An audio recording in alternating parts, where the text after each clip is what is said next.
For part 3 of my front range rail videos here, we're going to be looking at Gene Fusco's Penn Central Northfield sub, and this is in 1/29th scale, which is it's standard gauge trains that run on, I believe it's G scale track.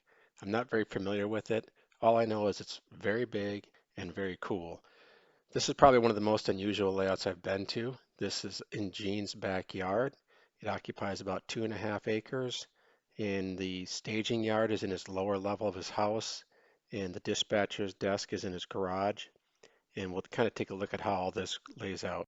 All of Gene's trains run on dead rail, so that every locomotive has batteries in it, and there's a wireless throttle.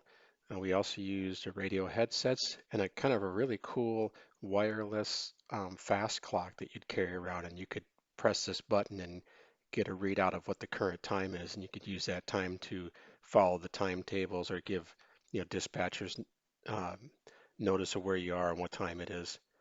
So the way this kind of works is when you get to Gene's house, you'll get your assignments out in the garage. We gathered it was a really nice day, and then you'd go inside into the lower level there where there was a loop of track for staging. There's where you'd be assigned your trains, and you would take the trains and you'd pull them around to a window that had the tracks that would go outside. Once the trains were at the window, you would stop the train and walk around and then be right outside the window so you could pick up your trains. You couldn't go very far with the throttles, so I think it was like 10, 12 feet he recommended to stay within the locomotive, which made it kind of fun because you had to keep up with your train. And I got to use a two-man crew. David Stewart was my conductor brakeman, and most of the time I think everybody was using a one-man crew, but it was actually really fun using a two-man crew.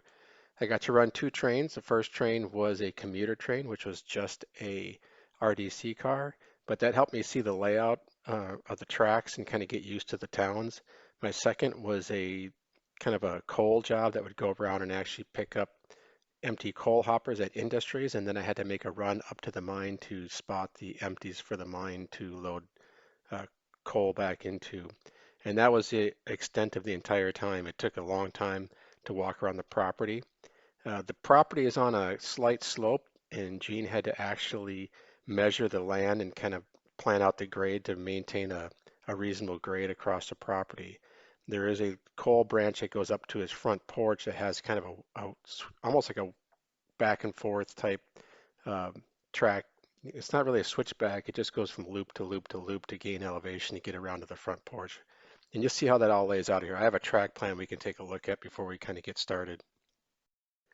So here you can see the track plan. You can see the house is on the kind of upper left there, and the garage would be kind of the little part that sticks out from the lower left. And then there's the first thing you see is that green loop that represents a power plant. And if you look at, there's kind of a gold colored loop in the basement. That's the staging loop, and the trains come out and they're on the ground level when they come out of the house there. Then the trains work their way down to a large yard. My second train actually originated at that yard. There's an engine terminal in there that's not shown. The tracks in the yard are in pairs, and they're spaced wide enough that you walk down between the pairs of tracks, which is a little unusual. That the yard is not just a sea of cars, because obviously on a layout this big, you have to be able to walk between the cars. It's kind of an unusual feeling when you're walking your train because everything's on gravel and you hear that gravel crunching beneath your feet, and it makes you kind of a weird sensation like a real train, but yet it's this train that's kind of down by your feet. And the trains are long. Gene runs really long trains. Now, if you look at this track plan, there is a scale. It shows 100 feet, and you can kind of see when I go through the different paths that I walked. I'm going to actually put the dots on here to show the direction I walked, and kind of keep in mind that that 100-foot scale, because you know just how much you actually have to walk when you're following your train. So this first scene is the staging loops, and you can see this first train out here is going to be a coal train, and it's got 3 6-axle diesels on it. If you just listen to those, they sound so real. They are so loud, and they just have all the rumble of the real thing there. It was really impressive to hear these.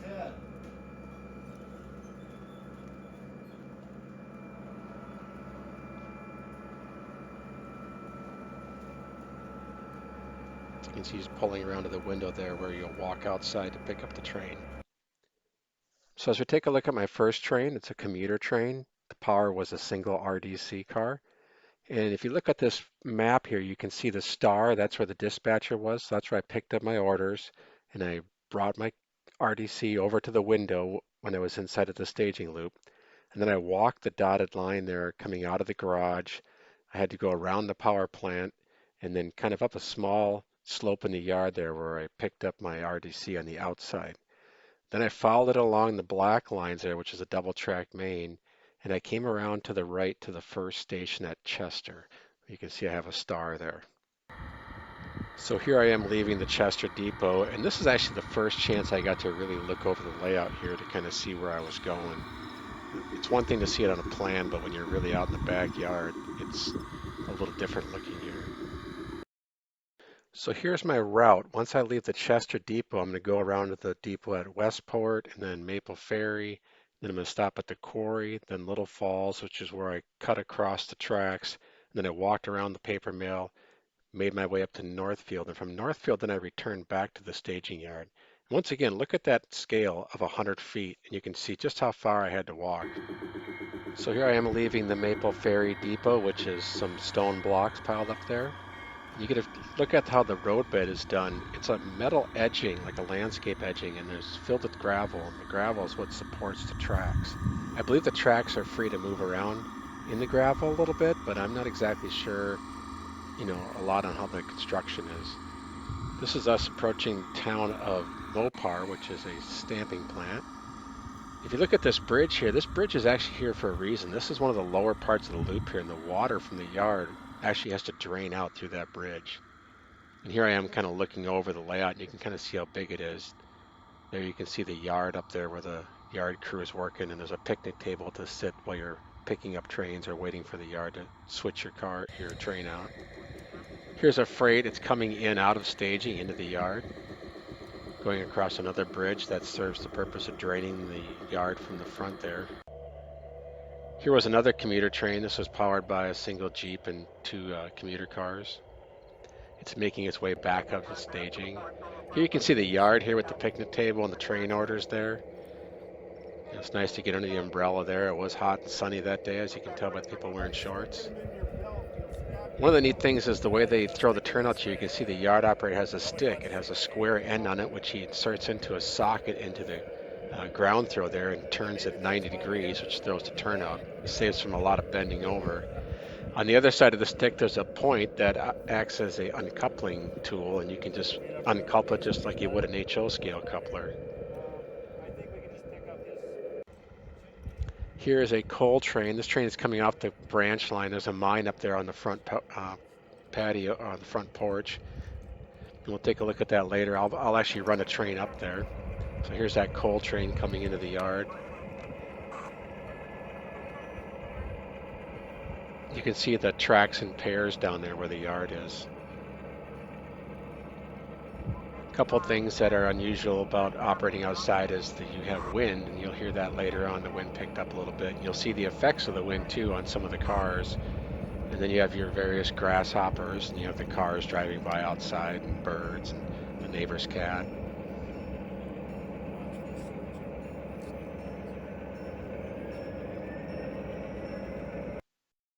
So as we take a look at my second train, it's going to originate at Northfield Yard. Right about where that star is, there's an engine terminal. I had to get my power out of the engine terminal and bring it over to my train, which was on the one of the yard tracks. My power for this train is two GP30s. These two are two of the few that don't have sound in them. But anyways, we ran clockwise, following that red line as my walking path. This train switches all trailing points on the way to the Chrysler stamping plant down there at Mopar in the lower left. Then it turns around and it heads back and switches all the trailing points on the way back. So on the way down, we're going to be switching at the chemical plant. Then we're going to be switching down at the stamping plant. And the way back, we'll come up and hit the quarry, then the paper mill. And then there is another town, I can't remember what it is, or another industry right by the paper mill. And then we'll head back to Northfield with a string of empty cars. So we'll be dropping off loaded cars at the plants for their power plants and coming back with empty cars. At that point, will be an empty train, and we're going to go up the branch on the upper left there to drop off those empty cars at the coal mine. So here we see my coal train. It was a loaded coal train. It's dropping off loads at all these different industries and picking up these empties. You can see I've already made one set out and picked up 2 empties. And I'm heading to my second spot here. Here's a little bit of a ground level shot of my 2 silently running GP30s, aside from the little squeak. One thing for sure, these big trains really run smooth. There you can see a grasshopper. We had several of those riding our train. Had to get the railroad police to get those off. So I'm kind of making my way down grade here. I'm headed down to the Chrysler stamping plant at Mopar.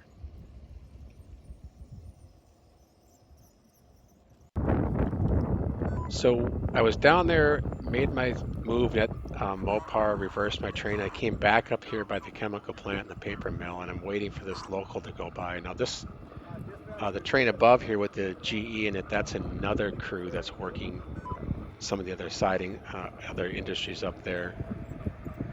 And I'm kind of waiting for all this traffic to clear up so I can finish my switching move and make my run back into the yard there, you see. And here's one of the hazards of the wind picking up. It can blow cars over. If you look down here, you'll see some of these cars, wobble in the breeze here.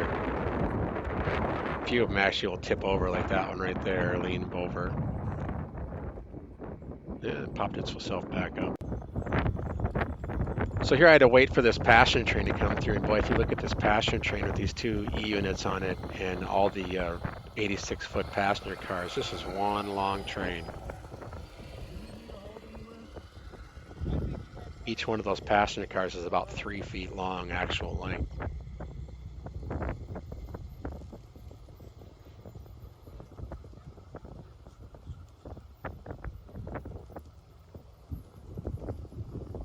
And you can see there's some Topsy cars on the back here.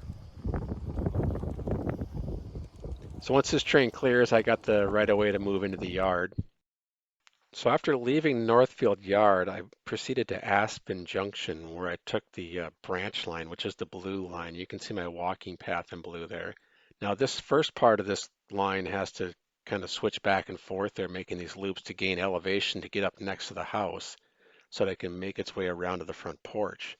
At the front porch, there's a town called Hillsboro, where there's a depot, and at that point is where the line actually ends. The tracks from that depot become the coal mine there, the west side coal mine, and they have their own power that will then pick up those empty cars and place them at the mine.